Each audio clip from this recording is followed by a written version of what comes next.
All that good enough? Oh, yeah. That's what I'm scared about. Oh. I guess. One doesn't really sometimes. Okay, so you want to go through the quiz, and then there's a review at the end you want to walk through as well. Sounds fair. Okay. No need to go through this one. Depolarization. Chloride isn't going to cause much of a change. Definitely can't be that. It's got to be sodium. And you know that because you know the reversal of sodium. What's the ballpark reversal for sodium?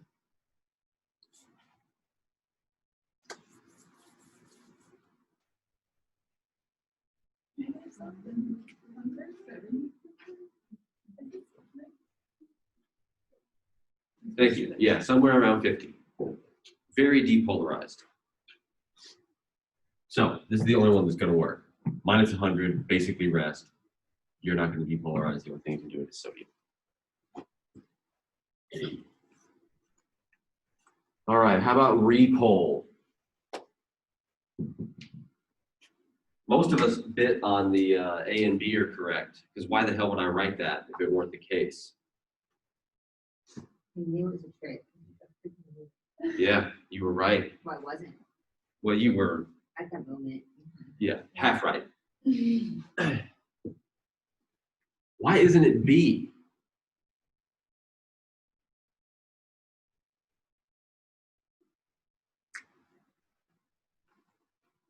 What does that mean? What does close mean?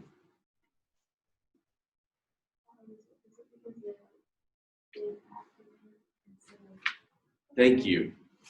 It doesn't close. That would be deactivation. No, the ion pore remains open. Instead, it inactivates. And what do we mean when we say inactivate? Thank you. So our channel still wide open. However, that inactivation gate has flopped in. You got hydrophobic interactions holding it in place, and so try as it might, sodium just can't move through. It's blocked, still open. They are different. What do we have to do if sodium channels are gonna close? By the way, of course, voltage gated sodium channels. So if we're gonna close them, what has to happen?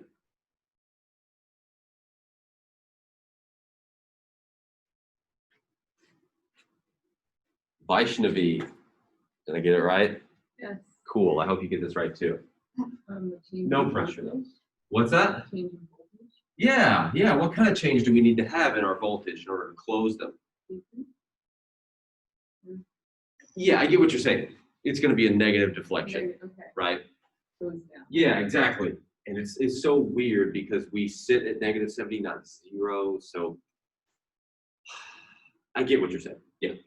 We're going to, we have to repolarize if we're going to actually close our voltage-gated sodium channels. What membrane potential do we have to drop below?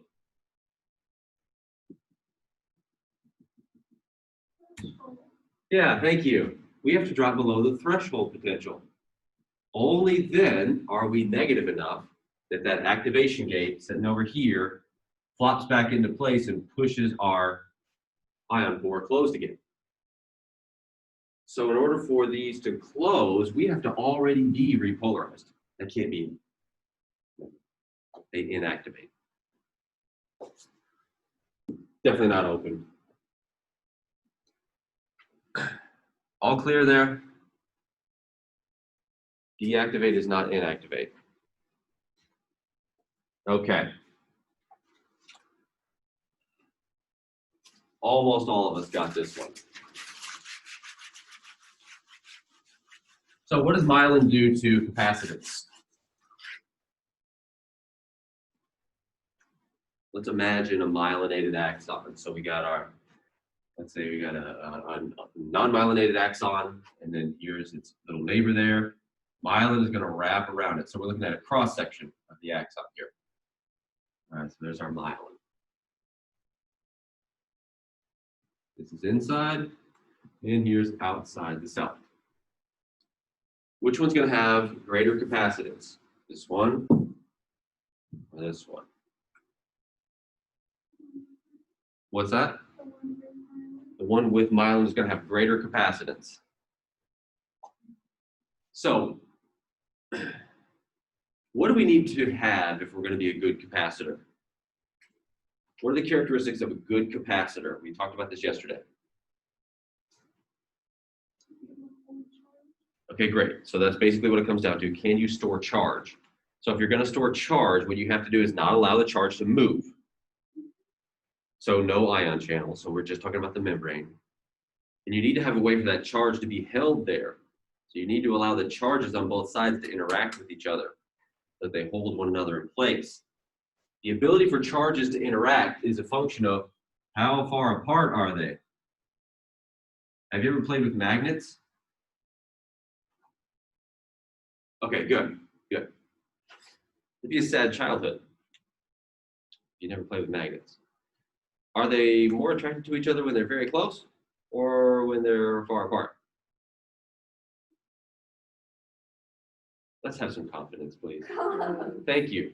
Yes. When they're close. Well, where are the charges going to be closer? Here or here? There you go. This unmyelinated axon is going to have much greater capacitance. So we're not going to pick this one. No, we're not going to increase membrane capacitance. We're going to drop it because we're spreading apart our intracellular and extracellular charges. How about membrane resistance? What's going to happen to the resistance here versus here?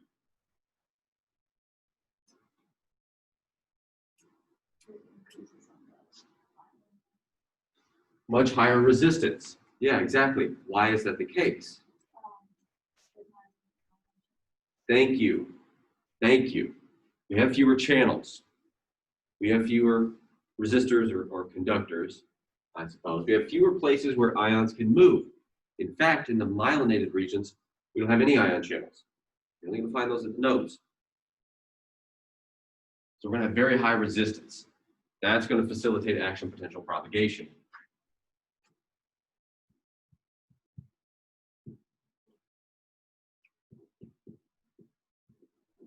You increase membrane resistance, increase lambda, you facilitate passive charge propagation along a further distance.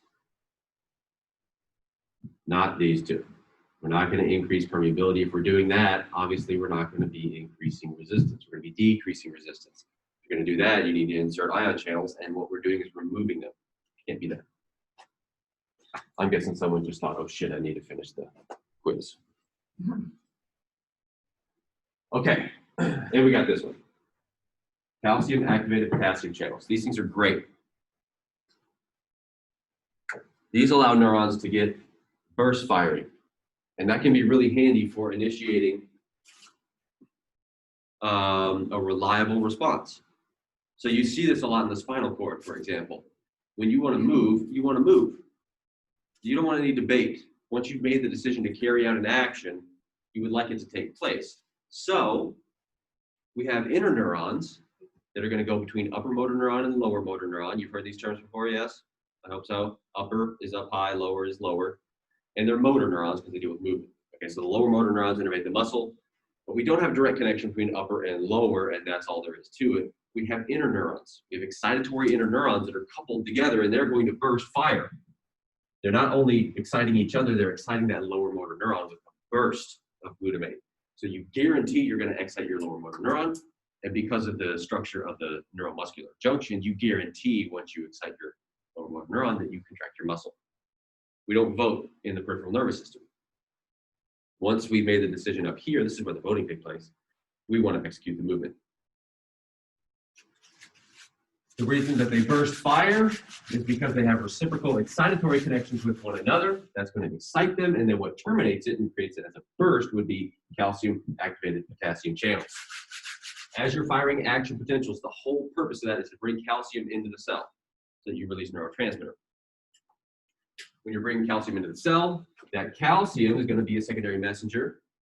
Not only will it stimulate neurotransmitter release of presynaptic sites, but it's going to act on other targets, one of those being calcium activated potassium channels. You bump up potassium conductance, you move toward or away from its reversal. Thank you. It's just that simple. When you're more permeable to potassium, you move toward potassium's reversal. What's its reversal? Roughly. Yeah, exactly. Hyperpolarizing, negative 100, somewhere in that ballpark. Far below threshold, even below rest. It has to be below rest, otherwise we wouldn't have an AHP. So after you burst, you hyperpolarize. You stop the burst. And this way you don't continue your contraction. Okay. Any questions for me before we go through my questions for you?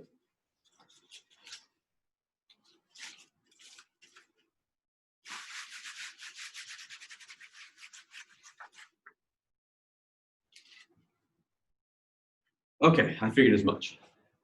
You've all learned about the action potential before. There's probably nothing new here.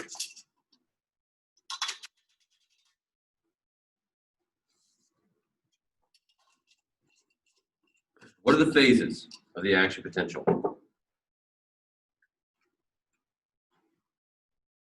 Outer membrane potential over time. So we'll have our rest period here. We'll get a little bit of a bump.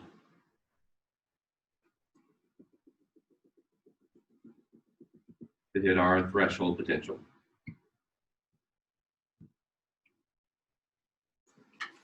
Then what?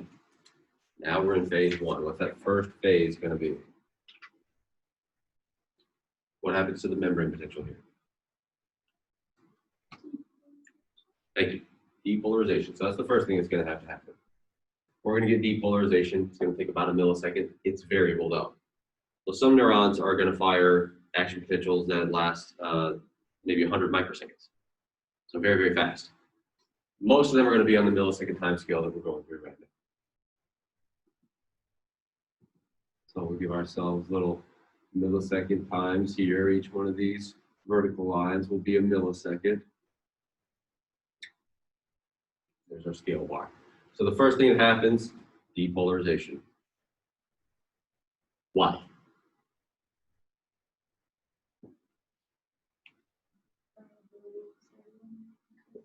Nice.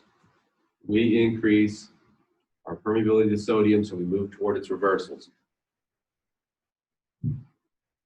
What increases the permeability for sodium? What kind of sodium channels are opening up? What do we call them? Thank you. So we're going to open up some voltage-gated sodium channels. How do they sense the voltage?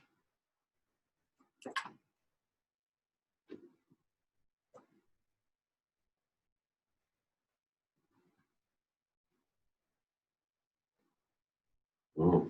Did you call it a voltage sensor? Yeah. Is it that simple? So they have a voltage sensor. And where is that in the sodium channels? Which part of the sodium channel acts as the voltage sensor? The what? Sort of. The pore is connected to it. So what makes up the pore? Now we got to answer that question. Hopefully you remember the little cartoon that I made for you. Why do I have four things here?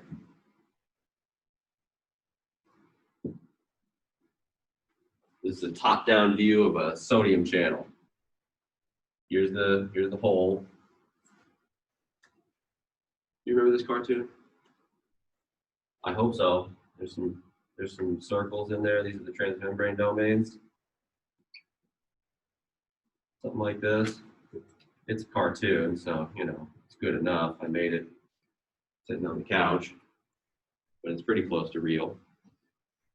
Which transmembrane domains are going to be in here to make up the pore?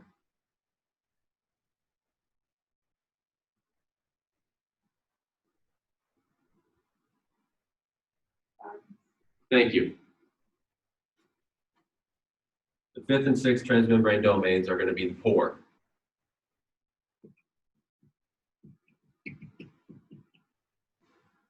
This will make our sensor make a whole lot more sense. Which transmembrane domain is going to make up the voltage sensor.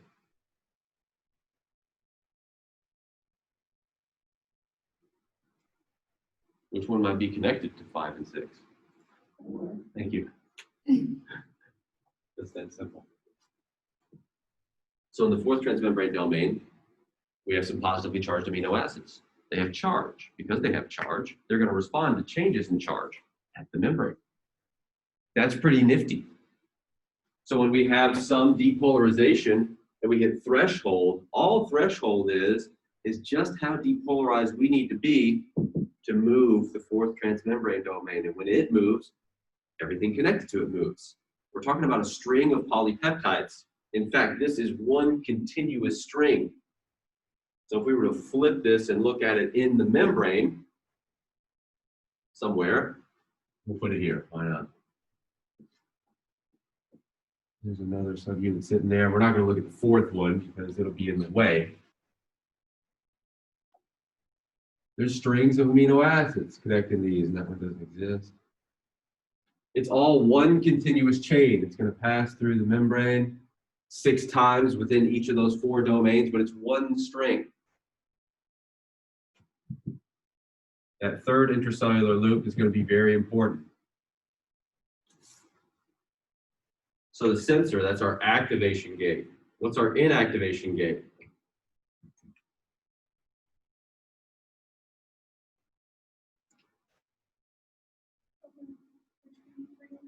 Exactly, the thing I was just talking about. It's not just a transmembrane domain. This is something that's flopping around. So it's the intracellular loop connecting the third and fourth domains here. But it's one polypeptide. Sorry. And then it has 4 parts that each have 6 transmembrane domains. And within each of those 4 parts, the 5th and 6th transmembrane domains are going to be oriented toward the center. This is going to form your pore. It's going to have your selectivity filter in it as well. The 4th transmembrane domain is the one with the charged amino acids that's going to respond to this change to hit threshold. When we hit threshold, the 4th moves, the 5th and 6th move, and then sodium can move. Later on, we'll inactivate because this loop, which is flopping around, will eventually flop into the pore and inactivate it. Now close it and block it. Make sure this looks right.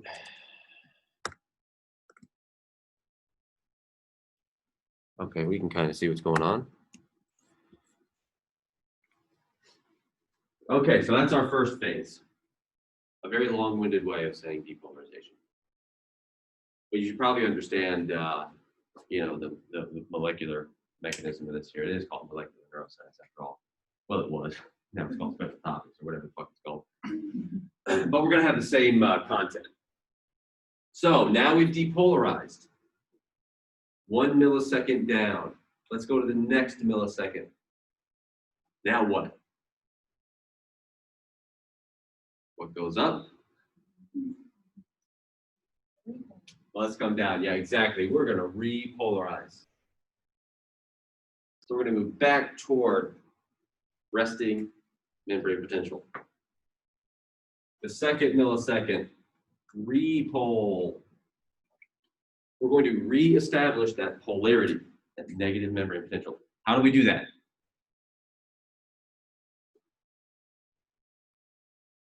Let me put this in the phase so we know what's going on. So the depol is caused by an increase in sodium permeability. What does repolarization cause? Is it going to increase or decrease?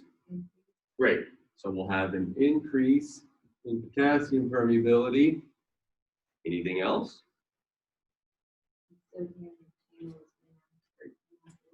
Great. So what happens to our permeability for sodium?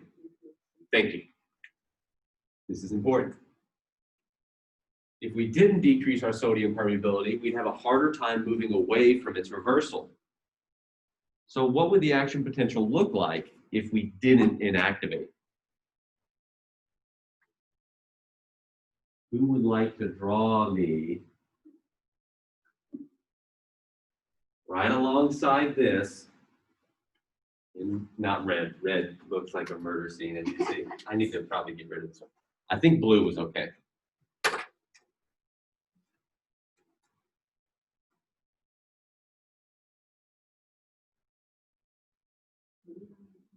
I would like you to draw how the repolarization is going to look if we fail to inactivate our sodium channels.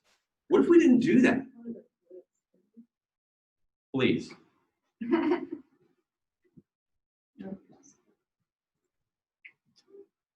Boy, look like this.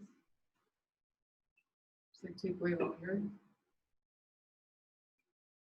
I don't know. Right? Would. Yeah, probably something like that, yeah. It depends on how much we fail to inactivate. But what you've done is widen it out. So your action potentials take longer. So the frequency at which your neurons can communicate drops. So the organism slows. This is how some toxins work. Is anyone here a fan of scorpions?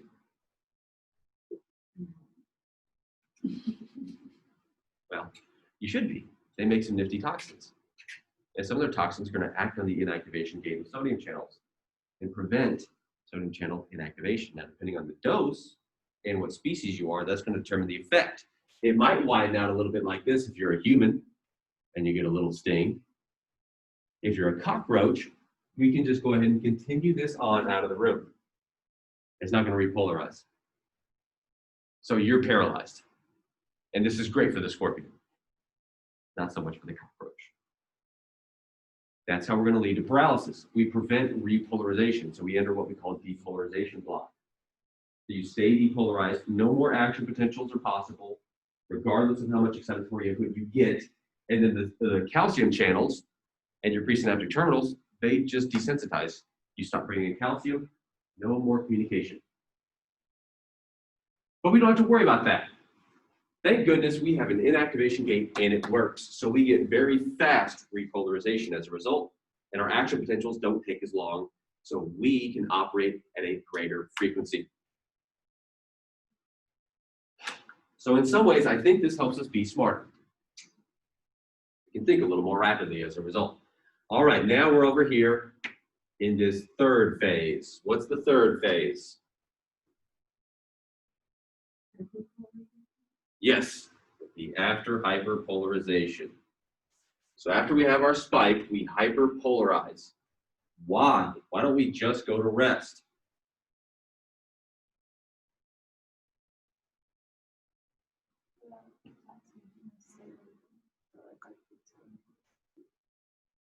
Thank you. During this phase, we still have some of those voltage-gated potassium channels open. So we're going to approach the reversal of potassium as a result. So we'll be a little hyperpolarized. It's just that simple. So you'll notice potassium channels are slower. What do we call our potassium channels?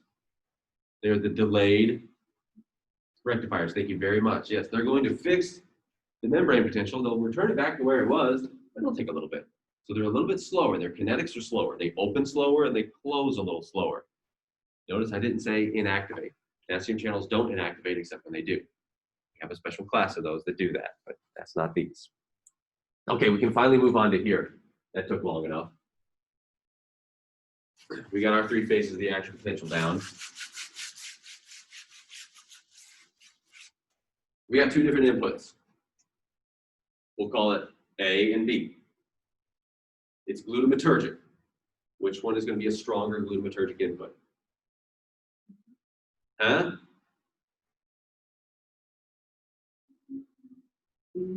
Why do you say that? Thank you. Thank you. It's just that simple. The purpose of glutamate is to increase the frequency of action potential firing. The purpose of GABA or glycine is to decrease it. Just that simple. It's all about whether or not a neuron is firing its action potential. That's when it communicates. It needs to be able to go from negative to positive and back. Okay, so here's a really nice plot. We got our voltage, so we can see the spike, the AHP. We got our conductances. So this is just how many channels are open.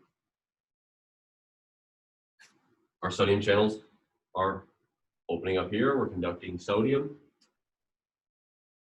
Why does it drop?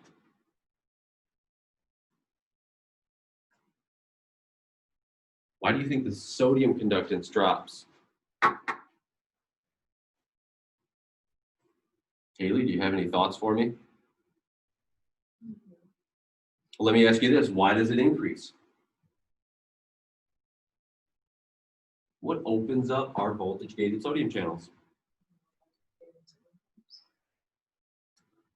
Sure, but where does it start? We gotta have something that starts it off. There you go. Yeah, that little bit of depolarization right there opened up voltage-gated sodium channels, and then, like you said, they opened each other up. Well, aren't we still depolarized? Right here? Looks like it. Why is this going down?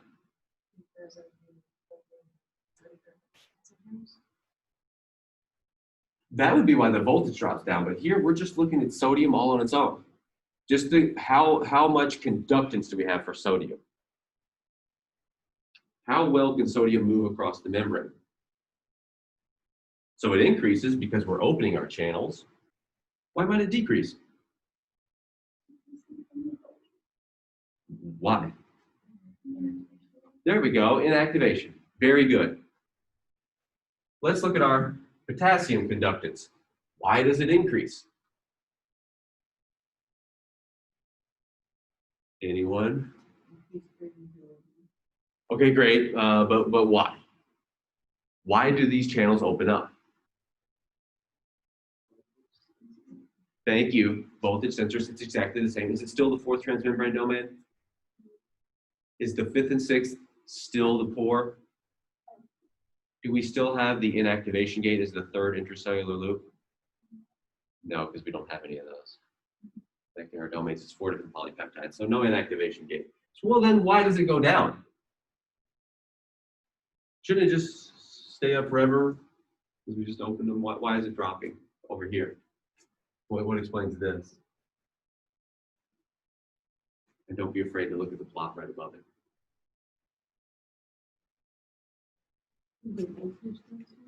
There you go. Remember, these are voltage gated. As the voltage drops, you're less likely to be open. So as we move back toward rest, we should expect then that once we get right around threshold, we should see a drop in our potassium conductance. And we do. Now I want you to look at the curves there for sodium and potassium. Sodium comes on first, potassium comes on later. That's why we call it the delayed rectifier. Both aspects are slower, the opening and the closing. That's great. If it opened at the same time as sodium, what would our action potential look like?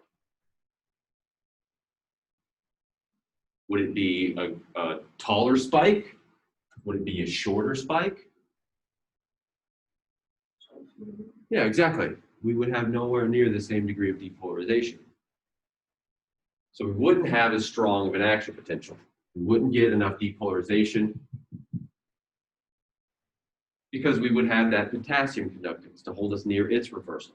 Luckily, it's slower. So we have this area right here, this narrow window to get the spike. Then inactivation of sodium channels and the slower activation of potassium channels drives repole. And the delayed nature of potassium channels forces them to stay open a little bit longer after threshold. Notice, we're not seeing a square wave here. It takes a little bit longer for them to close, and that's what's driving the AHP. Now let's take a moment and look at the currents below so we can get to this question. Why does the sodium current look like that? Let's start by looking at the potassium current. That one's pretty straightforward. It's a nice little hump. Just one hump. It looks pretty darned close to the potassium conductance.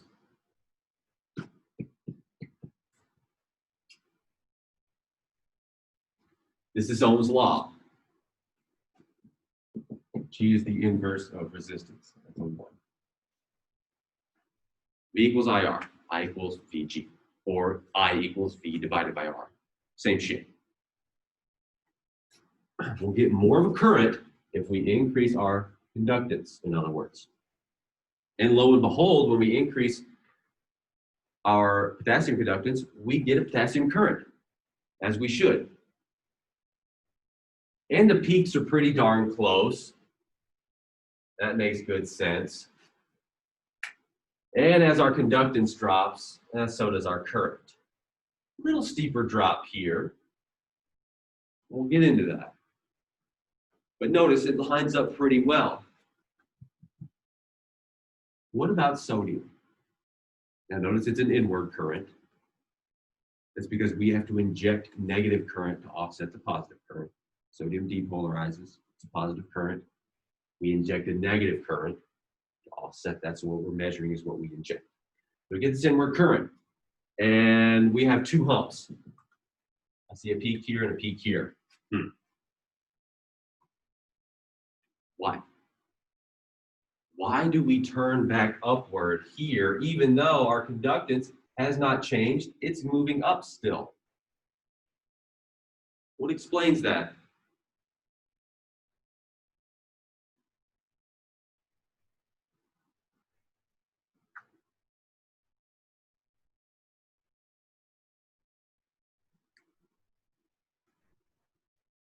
What's that part of the equation? Okay, good. Voltage. What kind? What are we talking about? What actually is that voltage? Is it the membrane potential or is it something else? Hi, Storm. You never let me in Huh?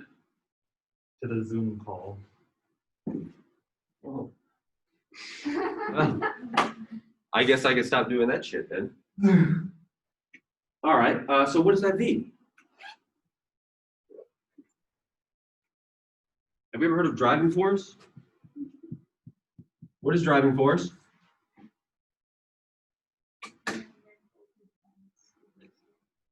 How far we are from the reversal, exactly. So when we're thinking about Ohm's law here, what we need to do is substitute for this V. It's actually, where is the membrane potential in comparison to the reversal potential for that ion? Because if we're already there, we should expect no current. Ions are moving, but there's no net flux. So the answer's right there. It tells you why. You're approaching the reversal potential for sodium. At the reversal potential, what's the current? What value? 0. Exactly.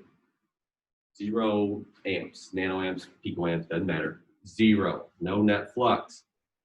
So we get this increase in current because we have an increase in conductance. But because we're now approaching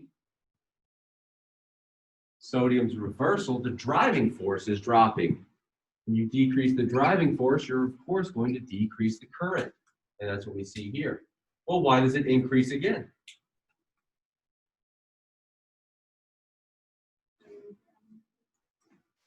What's that? Thank you. Yeah, exactly. What's happening here? We're repolarizing. We're moving away from its reversal. So the driving force increases and the current increases. Now then this drops back to 0. And for that answer, just look at your conductance. It moves back to 0. We take this value and set it equal to 0. That has to be 0. So sodium's a little bit tricky when you look at that, but everything makes total sense, and it illustrates driving force. Every current will naturally terminate itself. That's what it wants to do. When you open up a sodium channel, membrane potential moves toward sodium's reversal. If you get there, no more current.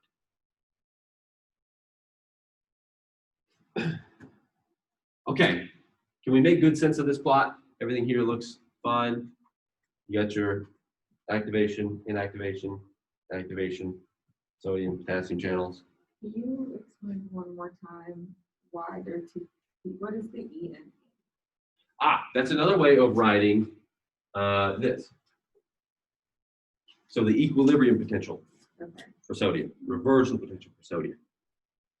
So Just since sodium we're, has 2 peaks because, so early on, we get this first peak because we start to approach the reversal of sodium because of depolarization.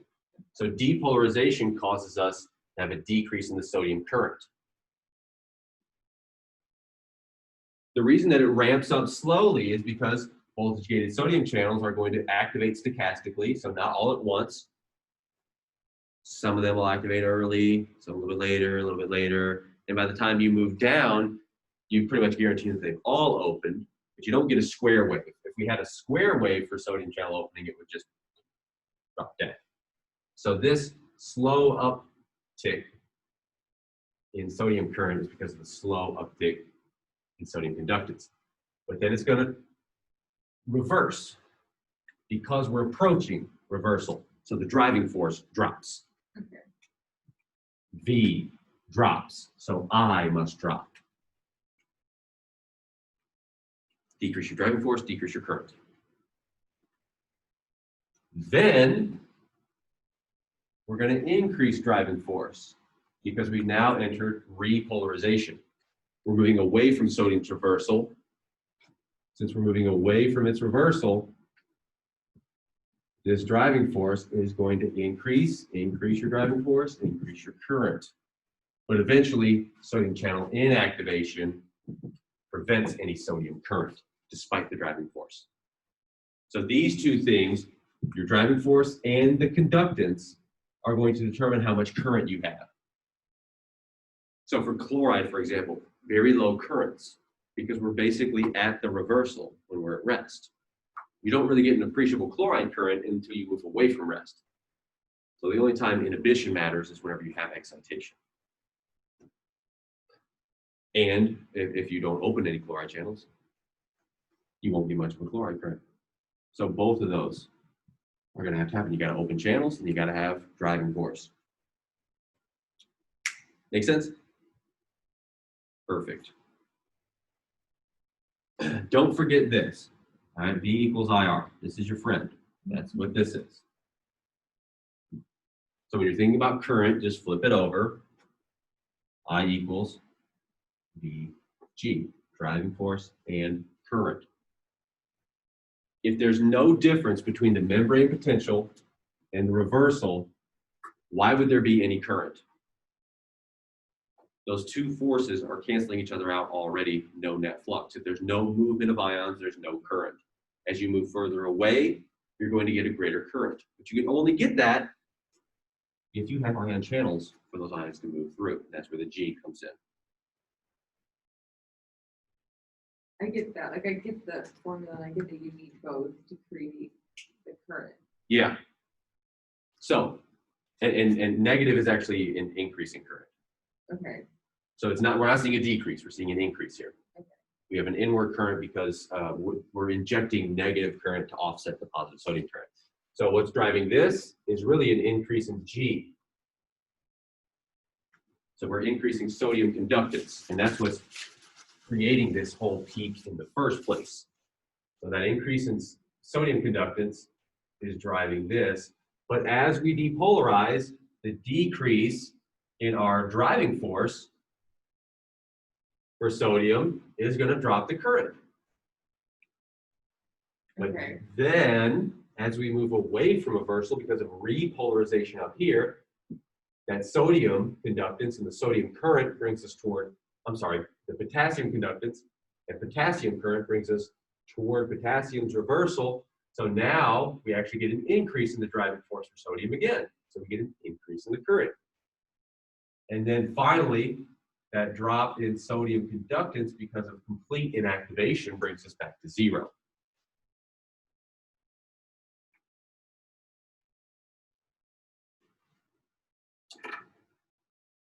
So sodium's looks so weird because it's open during a time where we get both dipole and repolarization. Potassium opens up later, so all we're getting is a unidirectional movement of the membrane potential. But So because both of them are kind of happening at the same time, that's why there's little peaks instead of like a smooth. Exactly. So because we're opening up another conductance here, That's going to affect this one. Potassium is very straightforward. We are always moving toward its reversal. We're not moving toward and then away, so we don't get the double peak. So that's what this is meant to tell you. And I thought maybe 2 words wasn't going to be enough to get that concept down. And all the concept is basically the whole concept for all of electrophysiology, and that's V equals IR. If you really commit that to your understanding, if you really lean into Ohm's law, you'll understand a lot about how neurons work. I love those. Excellent. A little bit, right? Okay, so absolute refractory period. What is that? The time period after depolarization where you can't fire another action potential. No more action potentials, no matter what. So like right in here. Maybe sometime around here we exit it.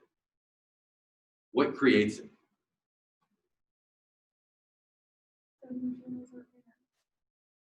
Yes, exactly. Doesn't matter what you do. They're blocked. They're inactivated. So you have to wait for the action potential to complete before you can ever do another one. So this way you get to complete the spike. You get to come back down below threshold potential before you can go back up. This is great because there are other ion channels that are going to determine their opening and closing based on this change in membrane potential. And they don't inactivate. Most of these aren't going to inactivate. So your voltage-gated calcium channels, for example, in the presynaptic terminal, the things that determine whether or not we release neurotransmitter, they don't inactivate. They do certainly desensitize. So if you hold them at depolarizing potentials, their currents will decrease. They're going to decrease their open probability. They're going to decrease their open duration time. So their ability to move calcium decreases until you drop back below threshold. Then they desensitize. And now you can get a robust calcium burst. So if we didn't inactivate and we didn't require the spike to terminate, and we just held the cell at depolarizing potentials, no more calcium influx. You get minimal calcium influx, no more neurotransmitter release, no more magic. But we have an absolute refractory period caused by voltage-gated sodium channel inactivation. And what that does is allow the entire system to reset, both membrane potential and the conductances for all the other ion channels that are going to contribute to the function of the neuron, namely voltage-gated calcium channels. Ultimately, we're firing an action potential so that we can increase calcium in the presynaptic site. That's what it's all about. That's the whole purpose of an action potential. Increase calcium, spit out neurotransmitter. That's the purpose of neurons, to communicate. And the way they communicate is by spitting out neurotransmitter, not by changing their membrane potential just so we can measure it and have fun drawing it out. So those refractory periods matter. The absolute refractory period is absolutely important. Without that, neurons wouldn't be able to talk as consistently. So this forces them to finish what they're saying. Imagine if I just spoke a string of words with no space between them. Sometimes people tell me I do that. I just get excited. What can I say? But if there's no space between the words, they lose meaning. It's just junk. And that's what this does. It puts space between the different words, if you will. Okay, I think I've beaten that dead horse. How is myelination going to affect the passive properties of the membrane? Let's think about the space constant, because I wrote that on the slide. You remember our formula for lambda? Thank you. Exactly. So it's the proportion of resistance at the membrane to the internal resistance. And we take the square root for whatever reason. I don't really know. I don't know much. How's our membrane resistance going to be here? Let's think.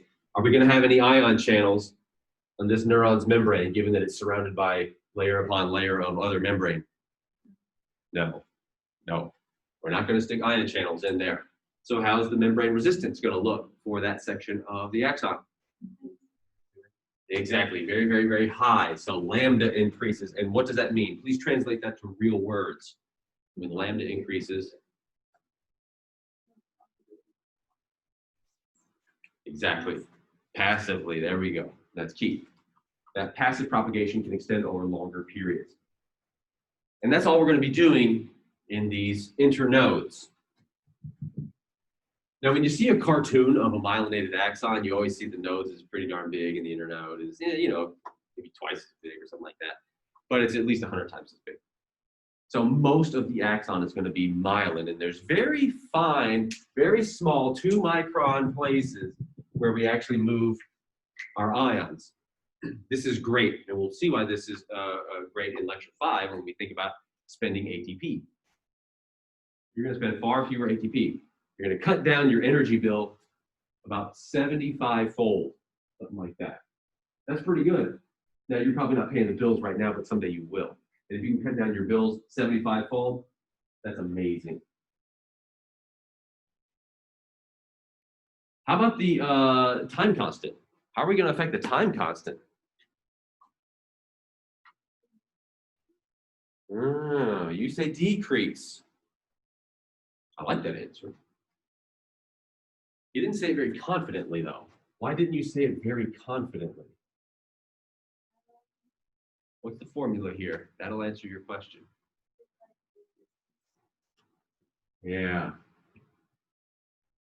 Well, we just said that we increase membrane resistance. Well, what are we doing to capacitance? Yeah. So how do you know which one wins out? I think like how much time it takes for it to decrease, so I just guess it would. You'd hope, yeah, that we're going to drop it. Yeah, exactly. And we do. The change of capacitance wins out because this is going to start to approach 0. So that's going to outweigh the increase in membrane resistance. So you'll know because some guy will tell you. But we also measure it, and that's how we know it's going to win out. So we're going to increase lambda, we're going to decrease tau. So that means that our passive charge propagation is going to go further, and it's going to get there quicker. Our membrane potential is going to change more rapidly, and that potential change is going to extend over longer distances. Myelination is great. All right, let's think about some other conductances, because it's not just sodium and potassium. That's how it works in the squid axon, and that's a great place to start, but we're not squids. We're mammals, and mammals are a little more complicated.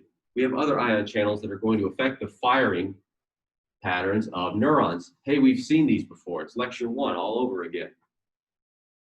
We characterize neurons based on their firing pattern, and what we're really doing whenever we look at their firing pattern is characterizing them based on what ion channels they express, because that is, of course, what creates these different patterns. So when you see burst firing, what are you thinking?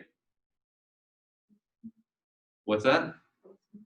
Yeah, great. Yeah, we probably have some kind of a voltage-gated calcium channel in here. So it could be T-type, maybe it's L-type, I don't know, but we definitely have voltage-gated calcium channels. And are those going to drive depolarization, repolarization? What are they doing? How did you know that? Well, yeah, we see a lot of action potentials. Great. We also see a burn. I mean, we see a pause. But how do we know that calcium is going to depolarize?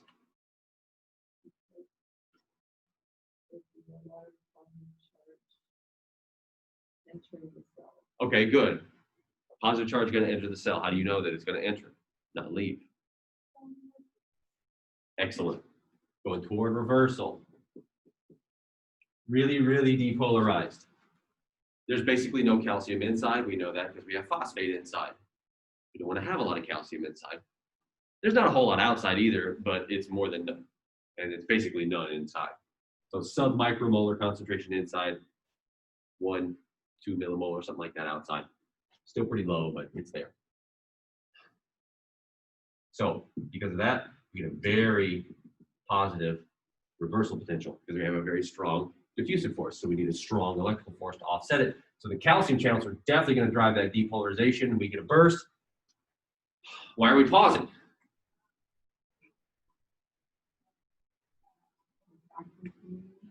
What's that? Refractory period. Well, don't we have a refractory period after every single one of these action potentials? All of those upward deflections is an action potential.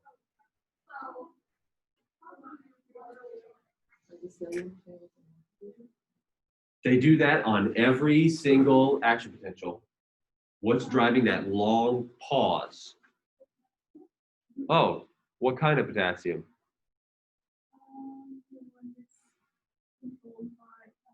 There you go. Yeah, exactly.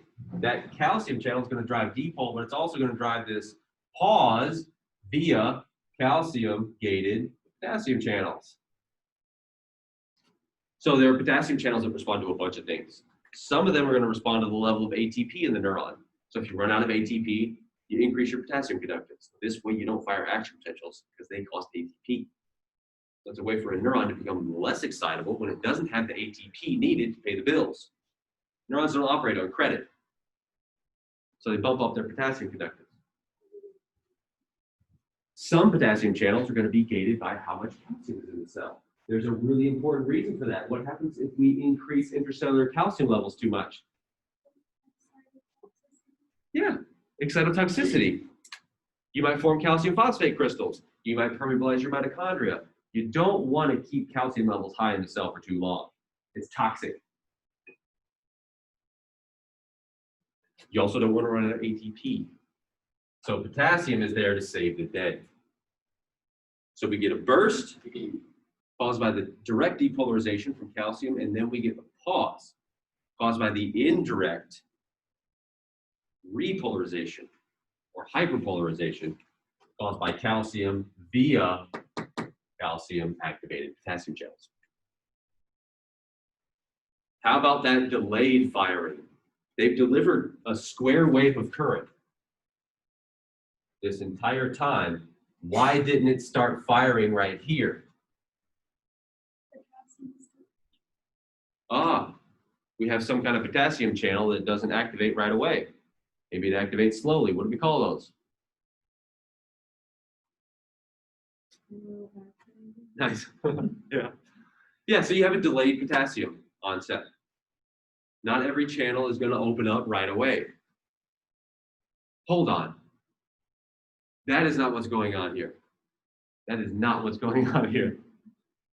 We said a delayed activation of potassium channels. That's what I said. I'm an idiot. Why are you here listening to me?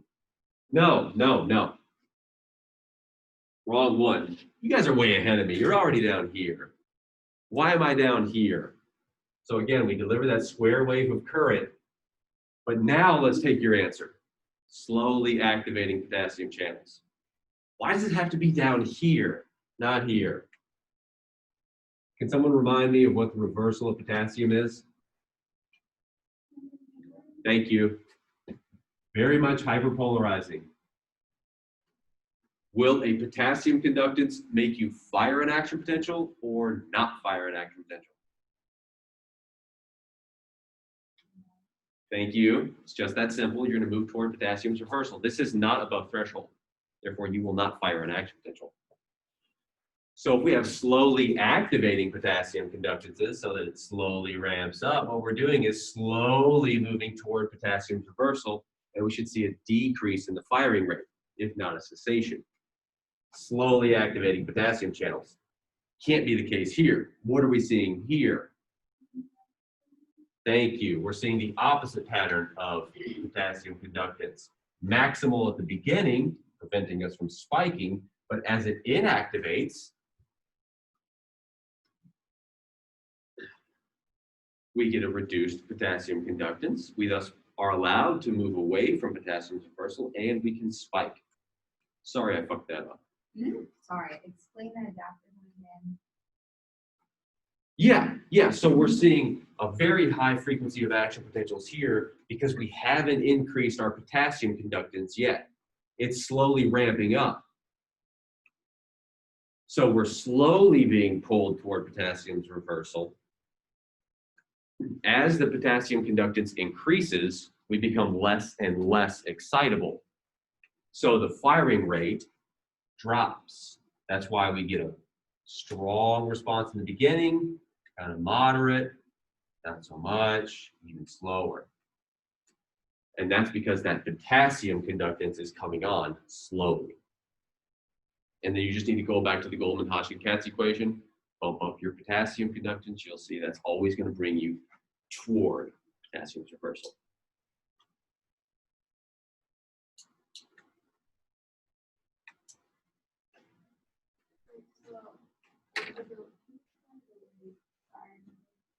Yes. Take what I just said and flip it. So these potassium channels are inactivating. So what they're going to do is come on strong, and then they're going to fade away. So they will inactivate. So you get the maximal potassium conductance at the beginning. So you're going to depolarize the cell, and you start off with a much stronger potassium conductance. So they delivered a current here. That's why it's depolarized, but it hasn't spiked because it has inactivating potassium channels that have failed to inactivate right now. After some period of time, they inactivate, meaning, over time, what we're doing is dropping the permeability of potassium. That's what this is. Maximum permeability here, and then as it inactivates, it drops. Because you decrease your permeability to potassium, you move away from its reversal. So the end when it goes back, at the delay, like, goes down. This part right here. So they stopped delivering their current. Oh. So what they did, they patched the cells, and then they deliver a square wave of current to excite them, and they see what their firing look like. Is it uniform? Does it adapt? Is there a delay? Does it burst?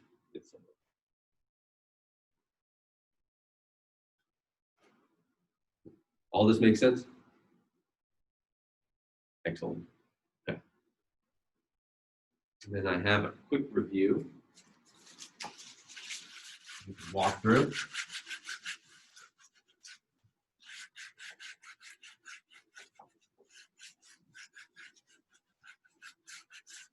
These are just there to make sure we're getting key terms and whatnot.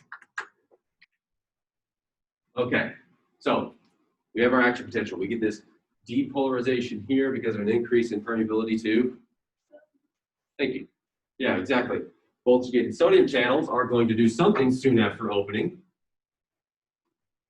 And then whenever they do that, the membrane potential is going to change in some way, and it's going to produce some kind of refractory period. So, sodium channels, refractory period. What are we thinking there?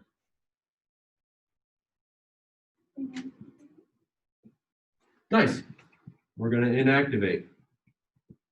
And then what kind of refractory period are we making? Excellent. Absolute. What happens to the membrane potential then whenever sodium channels inactivate? Thank you. We are going to move away from sodium's reversal. Now we're on to potassium channels. These deactivate slowly. So when we think deactivate, what are you thinking? Is it opening, closing, blocking, unblocking? What's that? Ooh, see, we got to get that out of you. Not the same. Inactivation will be blocking. So here, close. The ion pore is going to close with deactivation. And I'm not just doing this to be an asshole. That's just the majority of the reason why. There's a small part of it too, because this is actually helpful to you, because these are the terms that people use and they are different things. Okay, when they deactivate or when they slow, this gives rise to the, so they close slowly. In other words, they remain open for longer than we might expect them to. What part of the action potentials does that create? Nice. And which refractory period is that going to help create? Excellent. Okay, voltage-gated calcium channels can, one, stimulate action potentials by, what do they do to the membrane? What happens to the membrane potential? Thank you. So we're going to directly depolarize the membrane. Or they can prevent action potentials by,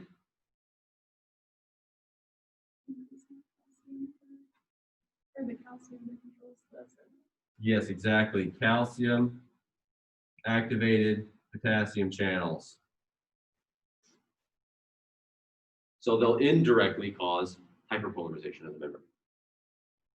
HCN channels. These are one of my favorite channels, if not my favorite. They're so cool. They drive, we'll get to that. So HCN channels, let's break this down. What does HCN mean? If you know this, you know everything about them, so you should know this. Excellent.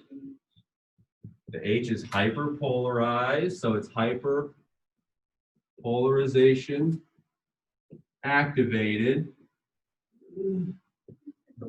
Okay. CN. Cyclic. Excellent. Have we heard of cyclic nucleotides before? No. Boy, I hope so. Cyclic AMP? No? Are you serious? Wait till lecture 9, and then the rest of them. Cyclic nucleotides are, have you heard of nucleotides? Sweet. DNA, RNA, things like that. Cool. So sometimes we wrap them around in themselves and make them cyclic. And that's different than how they normally look. So what it does is create this novel intracellular molecule that acts as a secondary messenger. So it can affect the activity of other things like HCN channels, because you'll notice they're cyclic nucleotide gated. So you can increase or decrease their permeability by increasing or decreasing the amount of cyclic AMP in the cell.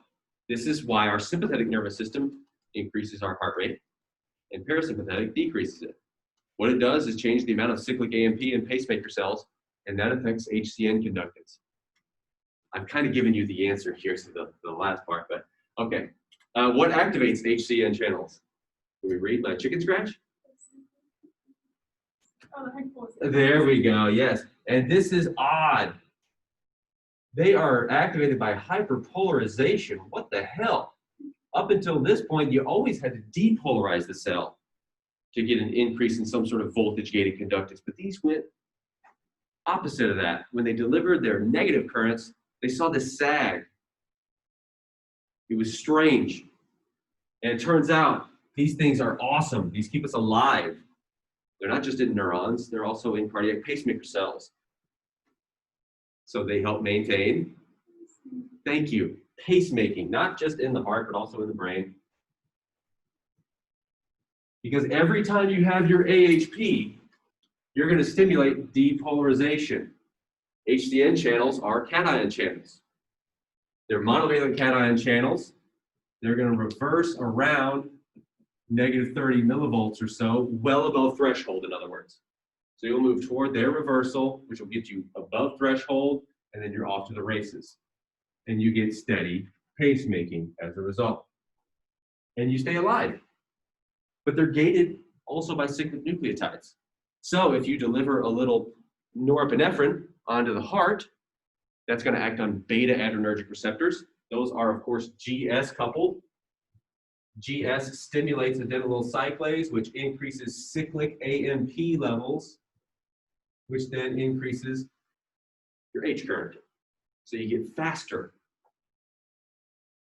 heart rates because this slope here increases. So you fire that next spike sooner. These things are great. Did I mention that I like these? All right, are there any questions for me?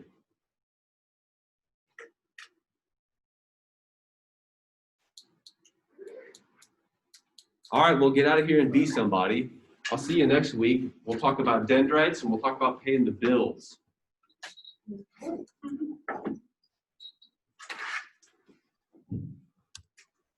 Metabolism.